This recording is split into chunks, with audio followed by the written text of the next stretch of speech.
Welcome to RPG Book Club, the podcast where we play a little bit of a video game and talk about how it makes us feel. I'm Sam. I'm Bernard. And I'm Trish. And today we'll be continuing our coverage of Digimon Story Cyber Sleuth, playing until we reach the end of Chapter 4.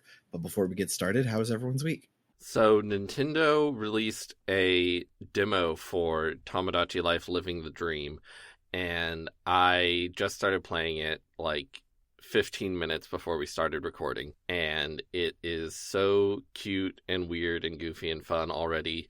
The funny thing is, however, that while you can take screenshots and video clips like normal, you can't actually share them. You can't send them to your phone to share them or anything, because you truly can make these Miis say anything you want. Oh, wow. I've seen some stuff online about that. That's amazing. Like, oh, these two Miis have a similar interest in pegging. Yep, that's you can do that. That's wonderful. I'm now glad that I got a capture card last week, because now I can break the rules and put these things on the internet. Yes. So far, there's only one Mii living on my island, which is the Mii based on me, because that's the only Mii I have saved on my Nintendo Switch system. But I'm gonna have to put some more Miis on the island so that the Bernard Mii will have someone to date or murder or whatever you can do in that game.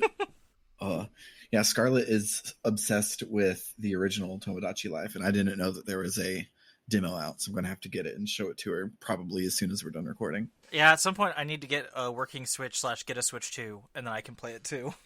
I love weird little games like that. Speaking of weird little games, we relaunched the JRPG canon, and like it's on the main feed now, so that's very exciting. I'm in the middle of editing our episode on Moon Remix RPG Adventure, and that game is a great game about weird little guys. So fans of big little guys, tune in here, because this is what it's all about. But what about you, Trish? What was your week like? So there's been a couple things. Speaking of weird little games, I finally 100%ed Mega Man Battle Network 1, and I've started on 2. I'll talk about that more in Victory Lap later, so look forward to that. Hell yeah. Me and my wife the other day, I got out. I only had a half shift to work because I had to leave work early so I could go to an appointment where me and my wife had meetings with our surgeon, our pussy smith, if you will. Not quite back to back, but like almost. There were 2 patients between us, so it was like, and she set it on my appointment, and then I set it on her appointment, and she was like, "Wait, did I just see you?" That's amazing. It was very fun. Mostly good news. Still, of course, there's the delay because of the switching out with surgeons and stuff, but not a huge delay. It should still happen this year. So, fingers crossed. Looking forward to that. Bigger thing, though, I made a horrible mistake, which was that time has moved forward. Thursday, after work, I finally decided to start watching The Pit, because I've heard so many good things about it. And between then and now, I have watched 11 and a half episodes of The Pit. I don't know what that show is about. I've heard it spoken about, but I have no idea. Ooh, okay, we'll probably talk more about Victory Lap. My quick thing about it is basically someone took the idea of 24 of, hey, what if a show that is an hour long had each hour be in-universe, where we are watching a single day, hour by hour, but took out the torture and the weird cop shit. And instead, it is about a Pittsburgh ER called The Pit, or nicknamed The Pit. And it's medical drama, but it's medical drama written by very left-leaning folks who want to use it to talk about how hospitals and healthcare is being managed in our country, and capitalism, and the way that the healthcare can be biased against people who are overweight or people of color. To talk about transphobia and homophobia in the medical industry. To talk about all of these things through a great cast of characters. It's exceptionally well-made television. Oh, nice. It has been getting, like, universal acclaim for very good reason. Again, I have watched over 10 hours of this show in the last 2 days. That is not a usual thing for me. I don't usually do... It's been a long time since I just watched a show by myself because I wanted to. Mm-hmm. for a long time, I've just needed other people to watch shows. But no, apparently this is what unlocked my, no, I need to watch all of this so I can read all the gay fanfic about these women doctors. And Beautiful. that's not all Yuri goggles. There are, in fact, a lot of gay-ass women in this show. This is huge news for you. I'm excited. This is probably the bigger of the two pieces of news that you shared with us. Anyway, what's up with you lately, Sam? Besides a JRPG game. So, as y'all know, 2 weeks ago I started my new position, and then the first thing I did was I took off a week for my birthday, and I couldn't meet up with one of the people or one of the groups that I'm making an app for before my vacation. So I was like, hey, I won't be able to like meet up with you guys for 2 weeks, but like I'm ready to turn it in, and we don't have any like clear spaces in our schedule right now. So while I'm gone, y'all look at this and we'll do like an offline version of this. So y'all look at everything, see if it's good, and then we'll come back with your feedback as soon as I get back. So I came back and we're loading up, getting ready for the meeting. And one of the people in the group was like, oh, I'm getting this error when I try and log in. And I look, and like there was a bug, and login was broken if you weren't already logged in. And I was like, oh, was this broken the whole time? And they were like, oh, I just opened it like just now. Last time I worked on it was when we all worked on it, like over a month ago. Wasted my damn time. And it was so freaking frustrating that like I now don't have anything to do for like on that project for like 2 weeks, because now they have to go and play with it for 2 weeks. It would have been great if they were 2 weeks that they could have already been working on it. But yeah, it just, my boss was livid just because she was like, oh, I had just turned it on. And my boss was like, so should we even have this meeting then? And it was horrible, and I hated it. And speaking of things that are horrible and I hate, so that you know it's not a segue to Digimon, when I got the raise, I wanted to ball out and buy me a lot of things, but because of how payroll works, I can't afford it for over a month. So I decided to do my balling out on AliExpress, and I bought me a bunch of stupid little doodads. Like I have this beanie that's supposed to help my head not sweat it while I'm sleeping. It seems counterintuitive, but it was $1, so I'm going to try it. I got some like an automatic needle threader. So you slide it in and then you press the button and a little thingy comes out. You put your thread in and it pulls it back through. It's very, very cool. So I had ordered those things off AliExpress, and they were supposed to be delivered on Friday. But with Friday, I had the kids, so I was busy, and I wasn't looking around for it. So then on Saturday, I was like, oh yeah, they were supposed to be delivered yesterday, and I didn't see the package downstairs or anything. Let me look at it. And so I looked and said it was delivered on Friday, and that they had rang the intercom, and the person on the intercom told them to leave it at the front. But my intercom never rang. So I look at the pictures that are the proof of delivery, and sure enough, the first one shows it being left on the front of a porch. And then the second one shows a picture of my package with the label where it says, I'm going to make up numbers so that y'all don't dox me. So that'd be doxing yourself, my dude. So it showed the house numbers, and it was 555. That's me. And I'm like, okay. And then they sent the next picture, which was a picture of the apartment that they left it at, and it was 666. It was not my number. It was not even close. It was literally somewhere else. And their proof of pictures showed, like, they proved it themselves. I didn't need to come up with proof that my package wasn't delivered. They took the pictures and proved it. So I contact AliExpress on support chat, and I'm like, hey, they brought it to the wrong spot. And they're like, oh, do you want us to reach out to Uni, and they can like try and get it redelivered for you or whatever? I'm like, I don't think that'll work. A person probably opened it and was like, oh, cool, it's a beanie and a needle threader. I didn't ask for this, but whatever. Like it's probably too late. I had already gone over to 666 and like knocked around on all of the apartments, and nobody had any idea what I was talking about. So I was like, yeah, they probably can't redeliver it, but sure, go ahead, put in the investigation for me. And then if it's not there on the, there's a day in AliExpress, it's like your last day to say your delivery didn't arrive. Otherwise, we'll just assume it did. I'll call back on that day if I haven't heard from you guys, and then we can process the refund.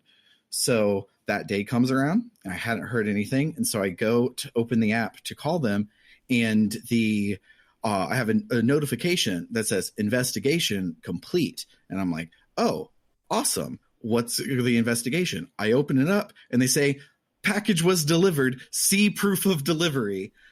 And I'm like, are you? What the fuck? I don't know how that happens. So of course I contacted support, and they got me a refund, and it's no big deal. But the fact that like multiple people were involved and looked at 555 and looked at 666 and said it's the same picture. It so mad. I was flabbergasted. I still don't even know like how it happened that everybody involved could drop the ball so hard, but they did. So I used my refund and I reordered it. So I still don't know if it'll fix my sweaty head, but I'll let you know here first if it did. Other than that, and this one is almost a segue to Digimon, is Digimon Con happened while we were gone. Digimon Con, they announced that they were expecting that Time Stranger would do pretty good, but for a Digimon game to do pretty good is like they sell 5 copies, and they sold like a million in a week. So it was far and away way better than it was. And the DLC schedule, they were like, oh, the first one is going to be by the end of the year, then the second one in March, and then the last one in September. And they had already gotten all 3 of them done at the beginning of March. And they were like, oh, they accelerated that super duper fast. And so at Digimon Con, they announced they were absolutely surprised by this. So they weren't planning to, but are now going to make a huge expansion pack similar to how we have Hacker's Memory as a side game. It seems like it's going to be something like that, just maybe a little smaller, sold as a DLC for Time Stranger. So I'm very excited that there's more Digimon for me to play because Time Stranger rules. And it wouldn't rule if it wasn't for the DNA that it cribbed wholesale of Digimon Story Cyber Sleuth. So excellent segue.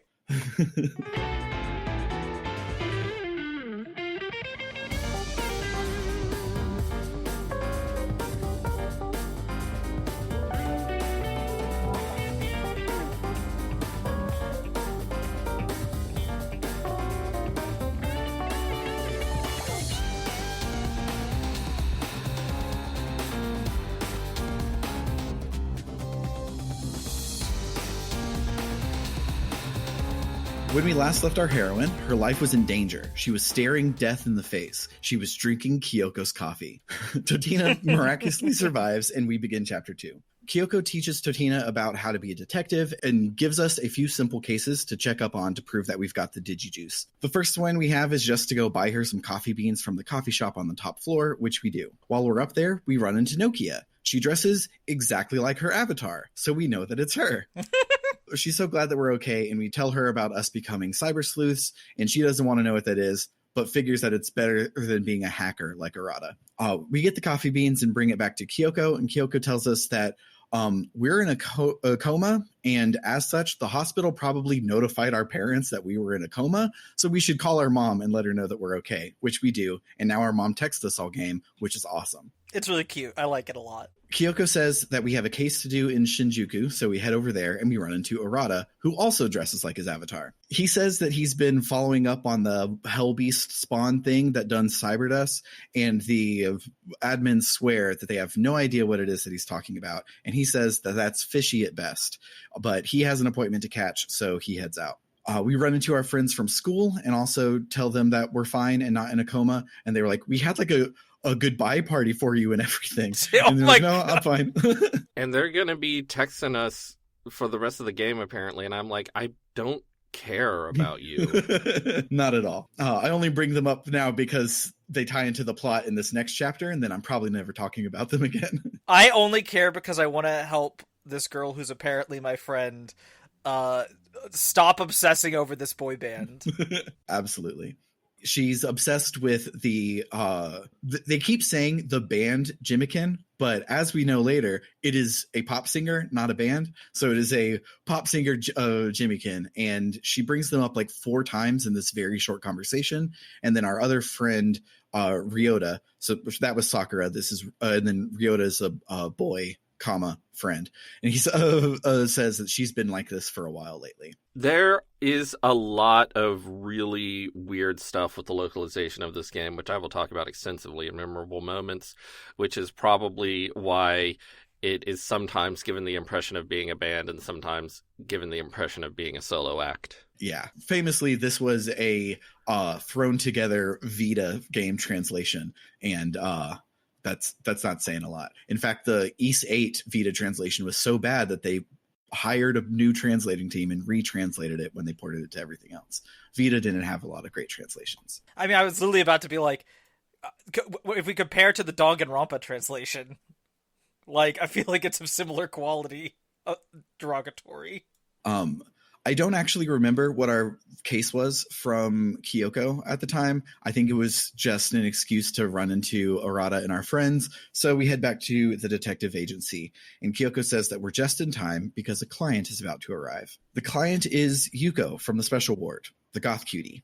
She introduces herself as Yuko Yamashina, and she wants us to investigate the disappearance of her father, Makoto Yamashina. He seems to be logged into Eden, but he won't respond to any messages, and he hasn't returned home. Kyoko says that this sounds like it might be an account raid where cyber criminals can take over your Eden account, and she wants us to go snooping around in cyberspace, which it's very implied that like your soul goes to Eden. So someone stealing your Eden account is fucked up in ways I don't think they planned on. Don't worry about it. We go snooping around, and we find out that Zaxxon, the group that the ghastly boy Yuga said that he was with, has been getting bolder and bolder lately.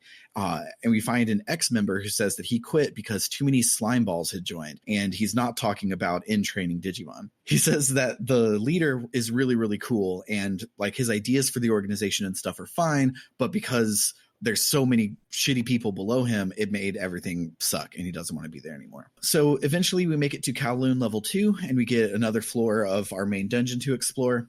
We eventually make it to the end where we run into a group of masked hackers all hanging around this guy named Mephisto, who's being very normal and craving accounts. He needs more accounts. And since Totina isn't going to give him any more accounts, he summons his Growlmon to kick our butts. We Uno reverse the butt kicking, and Mephisto collapses. Kyoko FaceTimes us to say that there are humans with Digimon collections, and apparently the reverse is true, and this Digimon had a human collection and had overridden his human's data. She says that this is interesting, but like I said, your Eden avatar is kind of your soul, so that's also terrifying. The Digimon's collection of human accounts included Makoto Yamashina, and his account info included his address. Since Kyoko is a private eye who's been hired to find this guy, she felt it was within her purview to check the address and follow up on him. When she does that, she finds that indeed a Makoto Yamashina lives at that address, but that he doesn't have a daughter named Yuko. She takes Totina to the Yamashina household to check up on that lead, and when Makoto comes to the door, Kyoko says that they're looking for a missing person in the area and asks if he knew anything. And neither he nor his daughter, named Chika, who is absolutely not Yuko, have heard anything about it.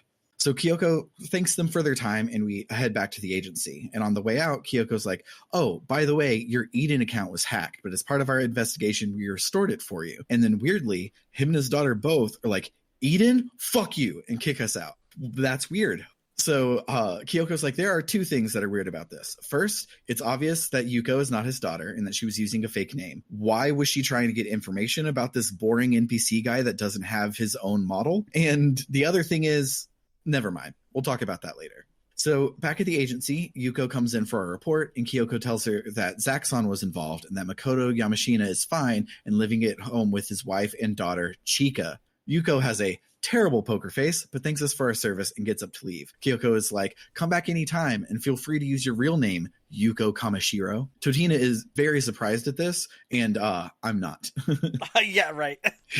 After this, we have the do side quests if you want to. There's one important side quest that will end the chapter when you do it portion of the chapter. It happens basically every chapter or every other. One of the side quests, we defeat a Digimon that's causing a bug in a video game that's about to release because he can't stop playing it while he's inside of it.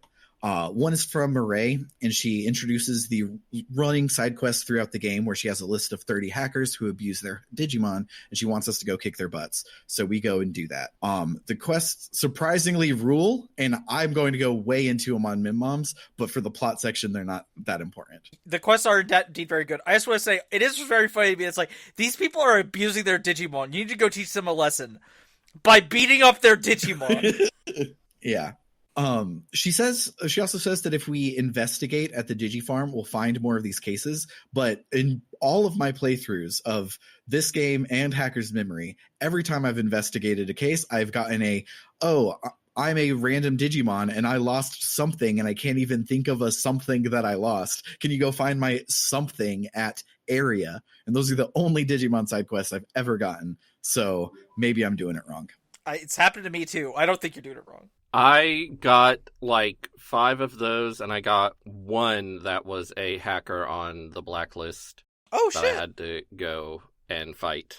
So there's things in the Digifarm, like I know developer know-how is an important one because that's how you can get tactician USBs, which give you a crap load of experience points. And so you get the Digifarm items that make you better at the certain thing. Maybe you have to have the one it's called Sleuth something. So if you have a certain number of those, you'll get the hacker quests. And because I'm always just instead grinding out ability points, I might just never get it.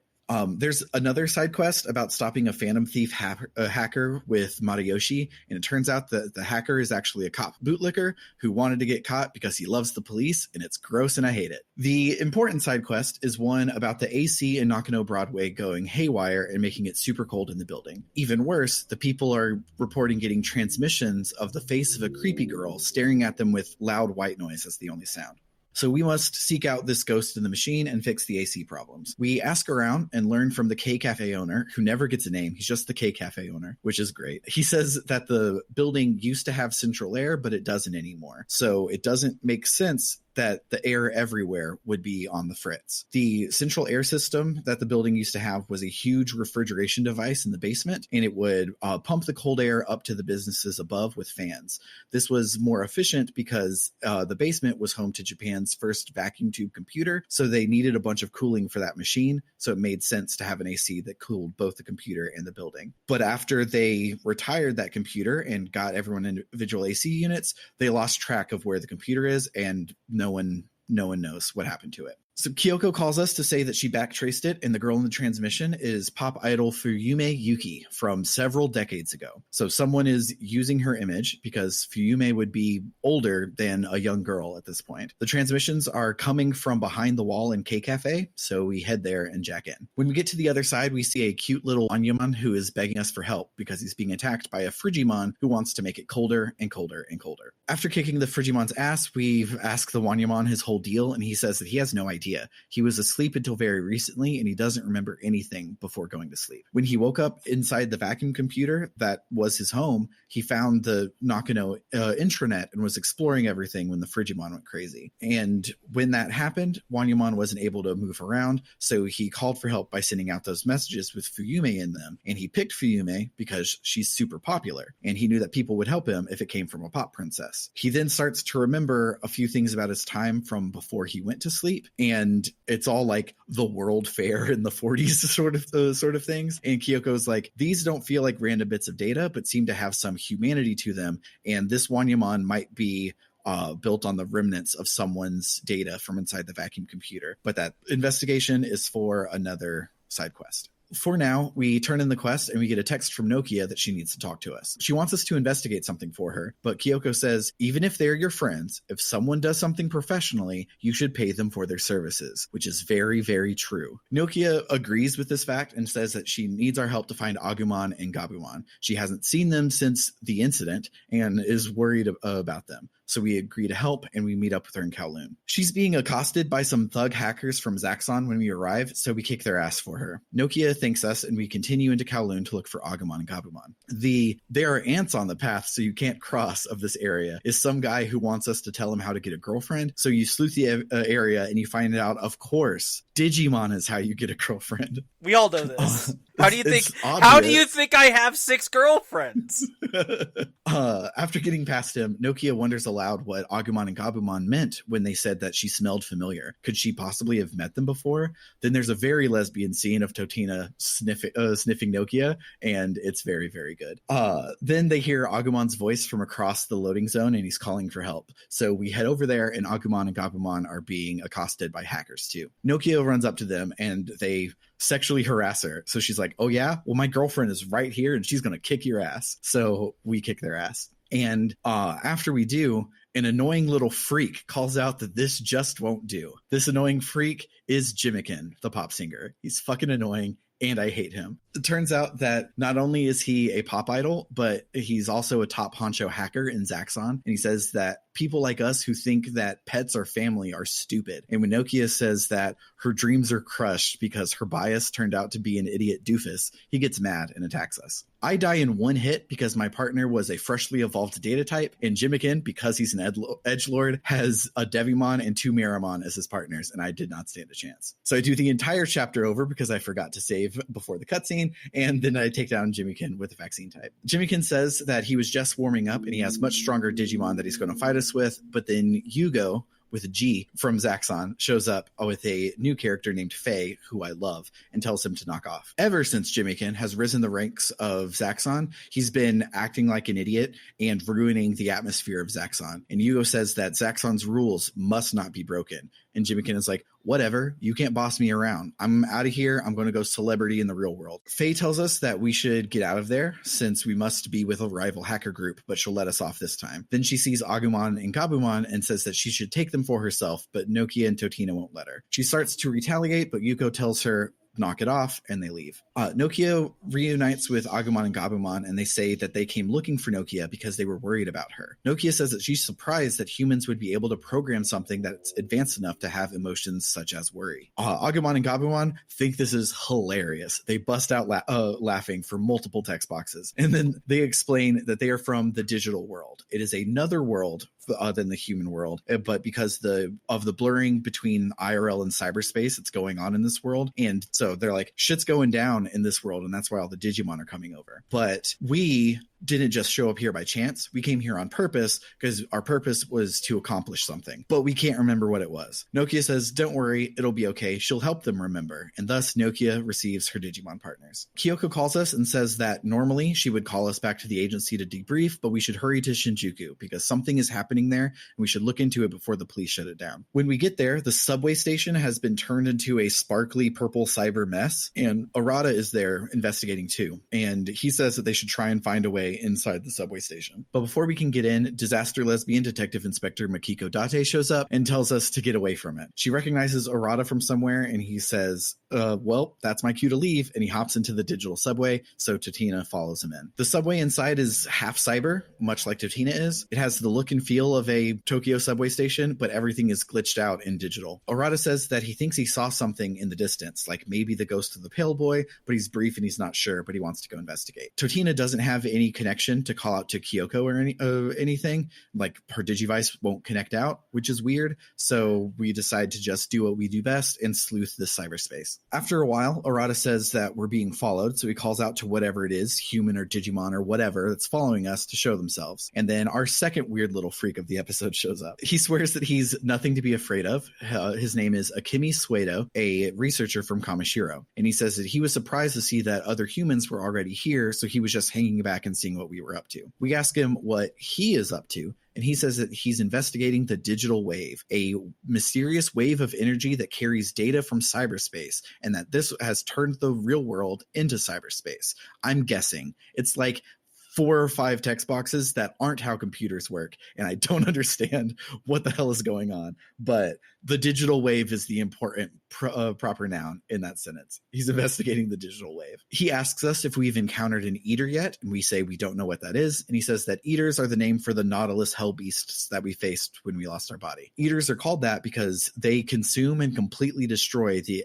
data of everything that they come across, and that data can never be recovered. Suedo doesn't agree, though. He thinks that any digital data can be recovered. It's just a matter of figuring out how. Arata says that if Kamishiro already knows about the eaters and is already researching them, then why were they denying it? And Suedo was like, PR? Duh. Suedo says that since we're hackers and we have our own Digimon, he wants us to take out the eater that's in this area too. The ghost of the pale boy is a harbinger for the eaters, and since we saw him, there must be an eater in here somewhere. Suedo thinks that eaters are tied to the digital wave, so if we destroy the eater, everything should return to normal. Digimon are resistant to digital corruption and are the perfect weapon for stopping eaters, so we agree to help and we head off. On our way there, we run into the ghost of the pale boy, and shortly thereafter, an eater. We kick its butt, and sure enough, the digital space collapses and returns us to Shinjuku. Arata says that he'll dig into the eaters and maybe even help Suedo with his research. And speaking of which, where did Suedo go? Before we can look around and find him, Detective Date shows up and chases us off. Back at the agency, Kyoko says that this labyrinth is like the labyrinths from Japanese folklore, being a nowhere space between this world and another. Totina mumbles something about the digital world, and Kyoko is like,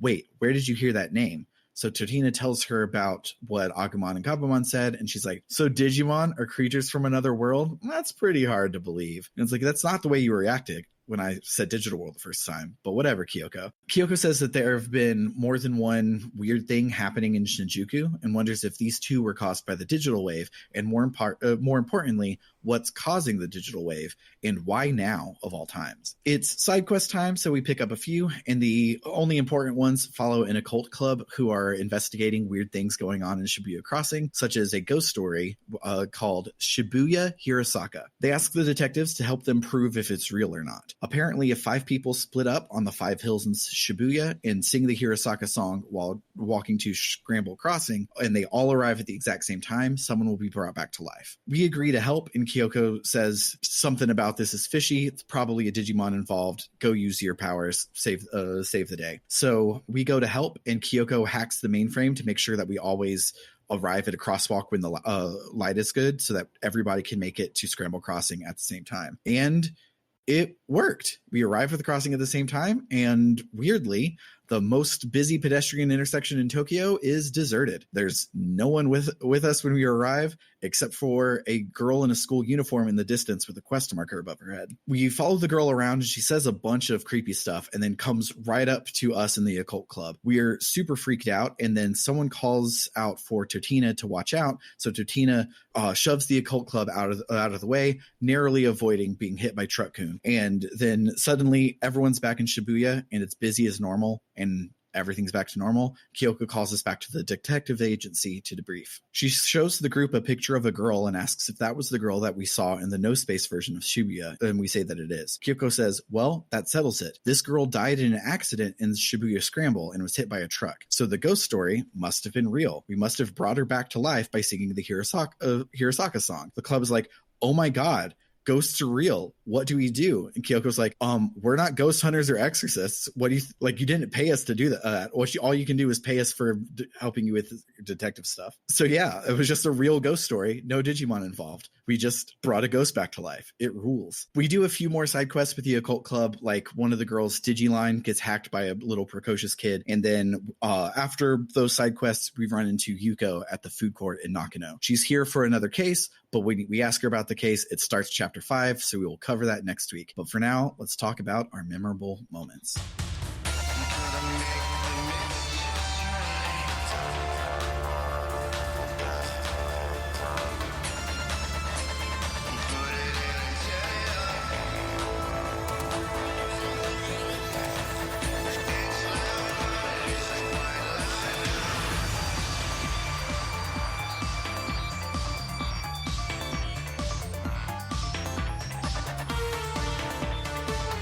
I need to start with something that I didn't mention somehow last episode. That the OST here is... Please correct me if I've heard wrong on this, but it's by the guy who did Danganronpa, right? Yeah. Yes. Yeah, you can tell because so much of this music is just like, oh yeah, that's Dongo Bongo music. I recognize this. But it's great. It is listen, if there's one of the best things about those games that holds it afloat a lot of the time is the music. But I love the OST in this game so much, except for the fact that the Kowloon song has 2 seconds of silence at the beginning. And it just, every time you get out of a battle, it's just quiet. And then the song starts. I'm like, is this a choice? Was this a mistake? I don't know, but it's always so weird where you get out. Yeah. And then it starts. I wish this game had better areas for grinding, at least where we are now. Because it's like, the best place I've found is there are some side quests that will take you into mini dungeons that have great wild battles for grinding. But the second you finish the side quest, it's gone.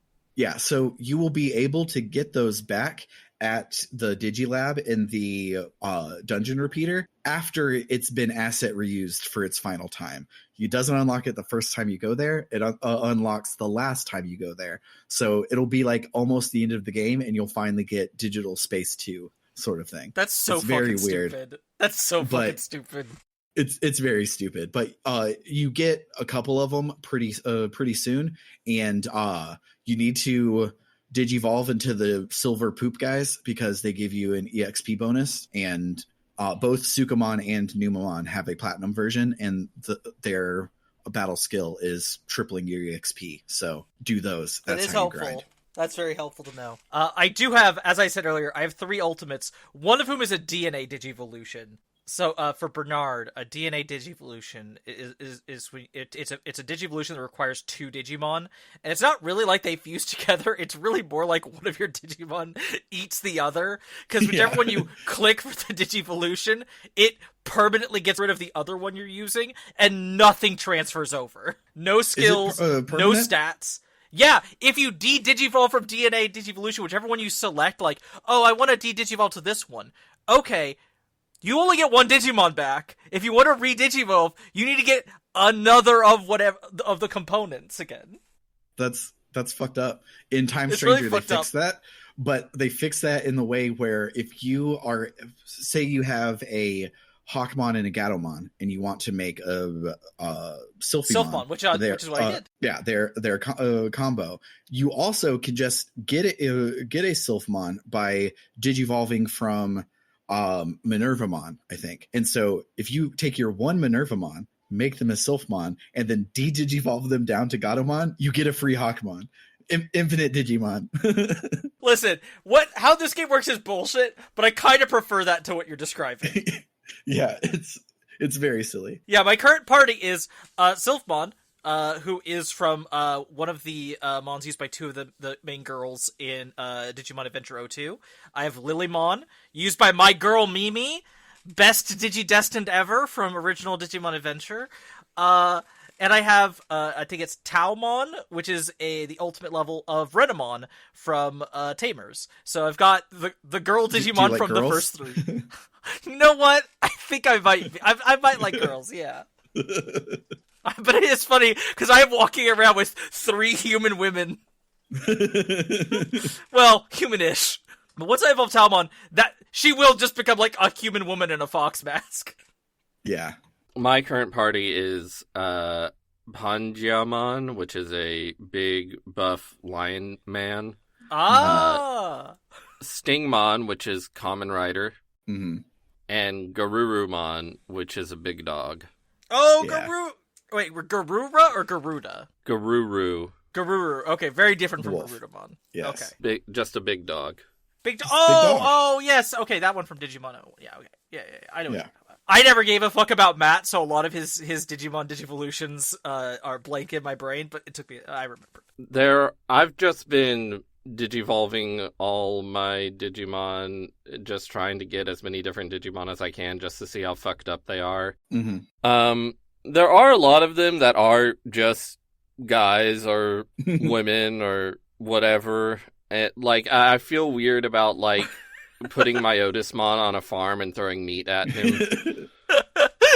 I feel weird about that for completely different reasons. I don't like my Otismon. He's a very bad man. He's just a man. He's a very bad man. He seduces human women in the anime. Oh. and then drinks Yeah. their blood because he's a vampire. Um, oh gosh, yeah, no. I was just thinking of like Leo. Have you seen a Leomon? Have you broached a Leomon, Bernard, in your digivolving?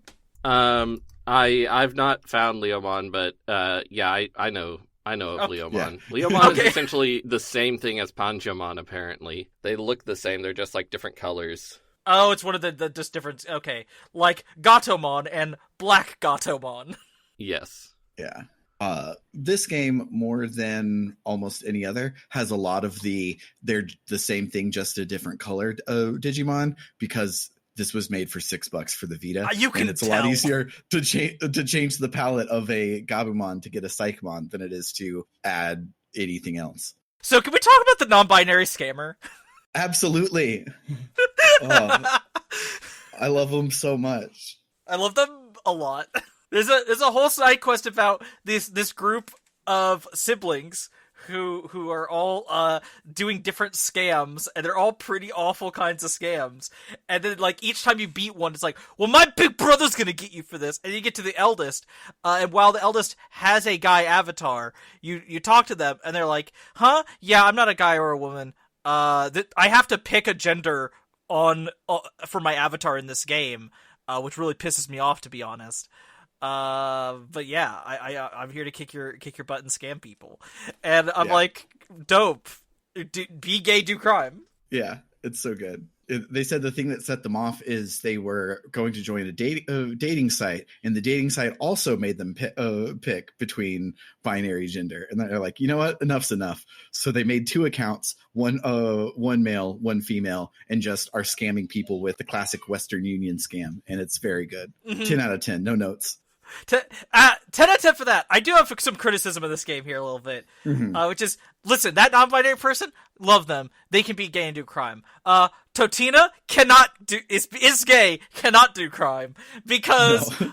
unfortunately, you brought up that bootlicking cop motherfucker, but I think Totina and Kyoko are only about a hair away from being that much of a cop boot-looking motherfucker. Like, unfortunately, I love them, but this game has its tongue so slathered over cop boot leather, it's not even funny. Yeah, the way that I can get by with it is the only time we interact with the police and use our hacking powers for evil is when we think there might be a Digimon involved. We don't go stop the masked hacker because he's stealing from the police. We don't give a shit about that. We give a shit because it feels like it's probably a Digimon. And so in my brain, they're Digimon cops, which is a little bit better than real life cops. And that's the way that I can make it click in my brain, because there's fine. A lot of cop. They just talk up that one detective every time he comes up.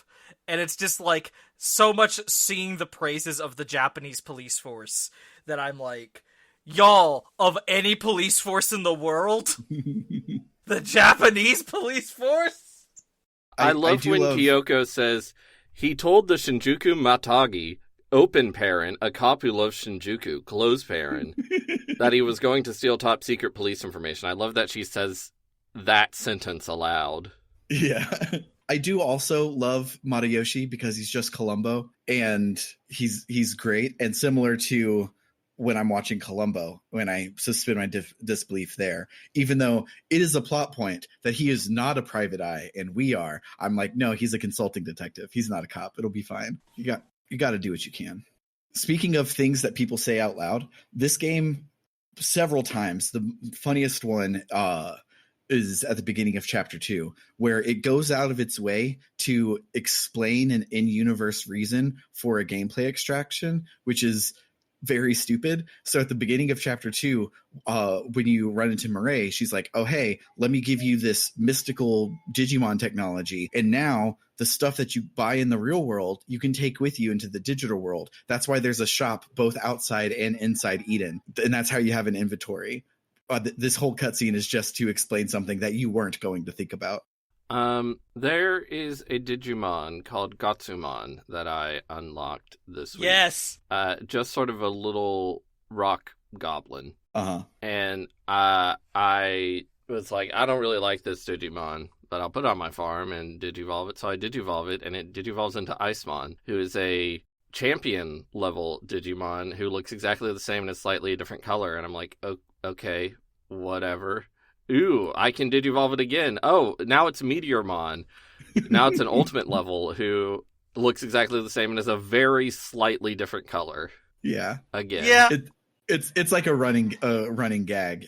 There's a couple of lines like that in Digimon where they're just like, oh no, this is just a thing. Numamon's another one. You have Garamon is a champion level. Numamon has like regular Numamon with wings, Platinum Numamon, Gold Black Platinum Numamon, and they're all just the poop guy of different colors, and it's silly. What's very silly is you mentioned that there are the lost property quests, and if you have your Digimon farm investigate, you can get different special side quests, and it seems like almost all of them are you have to find a Digimon's lost property. However, it's just like, hey, I lost something in Kowloon level 1, so you go to Kowloon level 1, at the entrance you meet the Digimon, they say, I lost something here, and then you go and until you find a sparkly spot that says someone's property is what you found, and then you take it back to them. And quite often, they would be able to get it if they just turned around. I was gonna say, I have had several where it's 10 feet away. I love every time you get one in the Zaxxon hideout because you can't move around in there. It's like one screen's worth. And so they now add a Digimon, so it's less of the screen you can use. And he's like, I can't find my Sparkle. And it's right there. You could just bend down and grab it. I haven't gotten one in the hideout. That's hilarious. Oh, gosh. So I thought originally we were talking about that one Digimon there. I thought you were talking about I thought you said Gatomon at first, which is GATO, which is one I have used in order to go along the race to what I have now. It's the cat one. So I don't know if we mentioned this, how the skills work in this game. Namely that every Digimon has a specific skill that only that Digimon has. And if you level them up enough, they will learn a skill, and that skill is inherited. So if you Digivolve up or down, it'll keep that skill, but you'll lose the special skill that's just for that Digimon. And Gatomon's is kind of like Dragon Rage from Pokemon, in that it does 140 damage.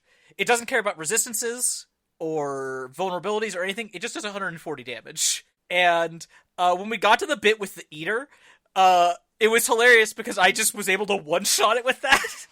I love it.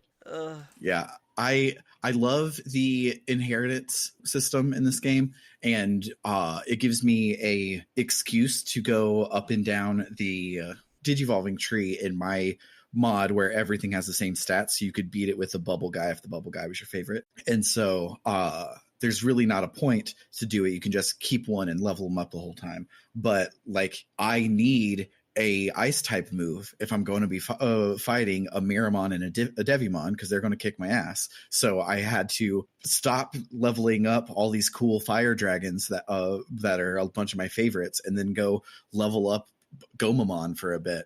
And it's very cool. Like, it puts a focus on Digivolution in a way that like almost the evolving part in Pokemon is almost secondary. It's like not a focus of the game much at all. But this one is like, oh no, you navigating this Digivolution tree is the game. Go in there and play around with stuff, and I like it a lot. I've been putting no effort or intentionality into how I digivolve or inherit skills or whatever, and the game has been so boringly easy. Kick it up to hard. I did not do very good at hard my first time through. So if you want to, the hard version is a good hard version. I might look at that. I've mainly just opened the menu, the options menu, in order to turn all the sound down from 100% to like 30%. Yeah, especially like the sound effects in this game are such jump scare sound effects. Like, I usually have the volume on my TV set to like 18, and the first time I booted up this game, I had to turn it down to like 8, and then I was like, I'm gonna change the volume in the game menu. Yeah. The translation of this game is so weird. It seems like it was done by professionals who knew what they were doing and wanted to do their best. However, it also seems like everything was just sort of in a spreadsheet in a random order, maybe. Mm-hmm. Especially the Digiline stuff. Yeah. The translation of the Digiline stuff is so wild. Like, Arata says, "What was that awful creature that attacked you in Kowloon? I want to know." And then your reply is, "Then is Arata a hacker after all?" Yeah. Which, unrelated sentence, and refers to Arata in the third person, even though you're talking to him directly. Yeah. And there's just so much like that in the Digiline stuff specifically. But also, they're putting all their effort into it, because you have, like, Faye's weird southern accent, which I love. You have Jimikin's whole deal, which I don't love. No, he No, sucks no, at no, it. you kids, Nurok Pa, he says as his first line, in his, quote, devilishly sexy voice. Oh, I hate him so much. Yeah. Also, you mentioned how Nokia dresses exactly the same as her avatar, which is wild, because her avatar does not dress like a normal person. No. But Nokia, let's be fair, Nokia's not a normal person, and I love her for No, that. she's not. She's a huge weirdo. But I love this fantastical world of unlimited digital possibilities, and everyone just looks exactly like their avatar. Yeah. It's so Which good. I guess in this world your real life self already looks like an anime character, so It's true. I completely misremembered how many we were doing. I thought we were just doing 2. And so I only played 2 and 3 initially. And then you messaged yesterday being like, "Remember, we're doing 2, 3, and 4, right?" And I was like, ha, hold on a second. So I played through chapter 4 all this morning, which is great because considering when we recorded, I played the first 2 of those 3 chapters 2 weeks ago. So Yeah. playing the more recent one, the last one more recently, was helpful. And it's important, like, for the storytelling of this podcast that we made it at least halfway through chapter 4, because the errata thing is like, now we know what the game is about, basically. So getting here would be more important than we met a Wanyamon named Pete. Yeah, That's true. that's what we do in the first 2 chapters. That's true. Oh, and I don't think you mentioned Pete helped out with the investigation of He did. Of one of the Yeah. little boy who was Which I did not hacking like that. the Digiline. I did not like that case. They do the thing like, listen, this boy is harassing a teenage girl because he likes her. It's a sign of affection. And it's like, that's not okay. That doesn't make it good. What's also not okay is Geckomon. Yes. Yeah. Okay, I- I actually had a Geckomon in my backup party for a bit, and so I was walking around while my main party was in the farm, and I just need to compliment this game. The animation, for all this that this game was made for $6, the money that was put into the animations of the Digimon just walking around and shit is actually pretty good. Specifically, Geckomon's walking around is hilariously derpy, which is perfect for Geckomon, because Geckomon's one of the most just like, what the fuck Digimon? Absolutely. He's just a little freak. Looks like a Banjo-Kazooie character. Yeah. So Geckomon is one of my favorite flavors of Digimon having like 2,000 Digimon or something, because we have already had a Geckomon, Gekomon, and now in Digimon Break Break we have a Geckomon, Gekkomon. Geckomon.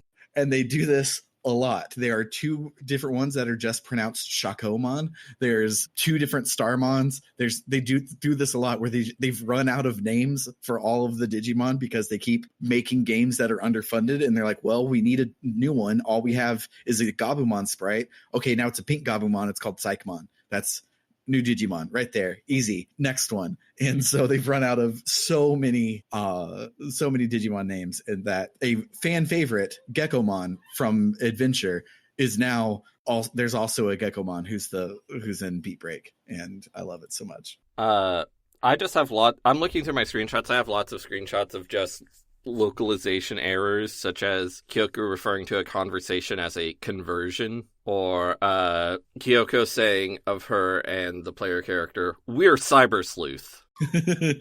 Singular. Also, I feel like I gotta ask, how are you both feeling on Arata? Because as much as I'm loving a lot of main characters, Arata just doing nothing for me. He's a wet bag of a human being. I found it funny how in the subway dungeon he eventually let his guard down and was like, okay, no, I actually am really interested in what a cyber sleuth is. What the fuck's going on? Tell me. That was like the only thing that was ever like interesting about him. It seems like his being very boring and uninteresting is something that the character is intentionally trying to do, and I'm hoping that he will continue to have anything going on later. About 6 months ago, Trish found this meme on Tumblr and asked me if it was true, and now y'all can verify this is absolutely true. It's a I completely forgot about this. it's a triangle, and at the one corner you have Yuko and it says loving wife. Then the other corner you have Totina, it says beautiful transgender wife. At the bottom it has a terrier mom that says dearly adopted dog, and then to the side it has Nokia and says 4H short stack cisgender side hoe, and then not attached to the triangle in the corner just says Arata Sonata. Yeah, I can verify this is accurate now. This is silly. I really like the character design for both Totina and Totinos, whichever one you want to play as. I like both agreed. of them. Really strong main character design. Also, I spent most of the money I've spent in shops in this game have been on new clothes, because there's a lot of really good clothes and cool designs. Currently, my Totina is in a like a skull shirt. Nice. It's got a skeleton on it. It's pretty cool. One thing that really bothers me about this game is because it has the Digifarm stuff, which is based on real-world idle time. Even if like your Switch is like in sleep mode, it'll still have the clock running. So my game clock says like 90 hours or something, even though I've played it for like fucking 5 hours probably. Oh, okay. That's and I'm like, cool. I don't like that. I want to know how much time I spent actually playing. I'm playing the PC version, and so I have to leave it open like I had to on the PS4 and Vita. So I wish I could do that, because it's very important for me to leave it on, because I don't have any Digimon I can use if my partner's in the farm. So I would love if that just kept running without me having to leave it on. Oh yeah, I forgot you're doing the weird thing. Yeah. Which this mod still rules. I don't agree with the idea that you should be able to use your weird little bubble guy all the way to the end of the game. I think it kind of trivializes one of the cool parts about the game of digivolving, and if I ever do something like this again, it will be self-imposed so that I can take out a lot of tedium and have the choices I make have more of a effect on it.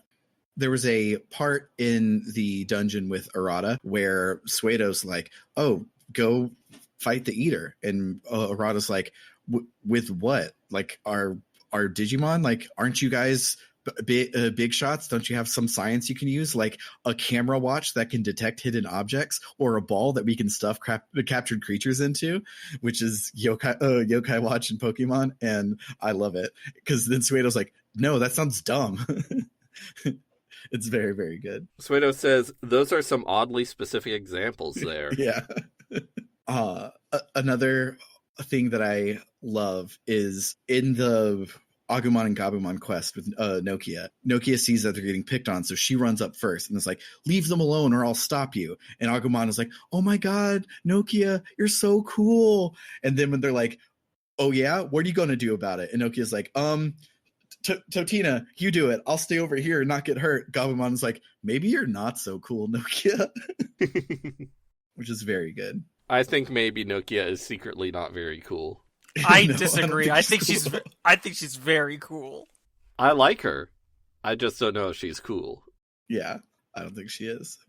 And that'll do it for the week. If you like what you heard today, you can head on over to www.rpgbook.club, where any and all donations help us offset the cost of running the show. If you decide to donate $1 or more a month, you'll become one of our gadabouts and also get access to our bonus feed filled with after shows for every episode, as well as bonus seasons of the show, such as Tales of Podcastia and the Escape Pod. Because the JRPG canon, as I mentioned earlier, is now going to be a main feed show so that you guys will want it and tell me that I have to do it so it's not a whole year between episodes again. If you up your donation to $5 or more each month, you can become one of our warriors and get your name read at the end of every episode, a little like this. Shouts to Dragonslayer19, Freddie Rodriguez, and JFro Prime. And if you really, really love us and you want to be one of our luminaries, you can donate $20 or more a month and get a short one-sentence shout-out or advert read at the end of each episode, a little like this. Shoutouts to El Tantavi, who wants you to check out Aftermath.site, a worker-owned, reader-supported news site covering video games, the internet, and the cultures that surround them. Shoutouts to Kildranis, who wants you to check out Podcasters Assemble. It's a documentary-style crowdsourced movie hype and rewatch podcast. Every season, podcasters from around the world are assembled to review, reminisce, and riff on a popular franchise. And then shoutouts to VimK, who says, have I mentioned the cohort? And shoutouts to It's Clear Time, who says, for you TTRPG nerds, check out Fabula Ultima. I'm not affiliated with the game, I just think it's neat. For RPG Book Club, I've been Sam. I'm Bernard. And I'm Trish. Toodaloo, folks. Bye-bye.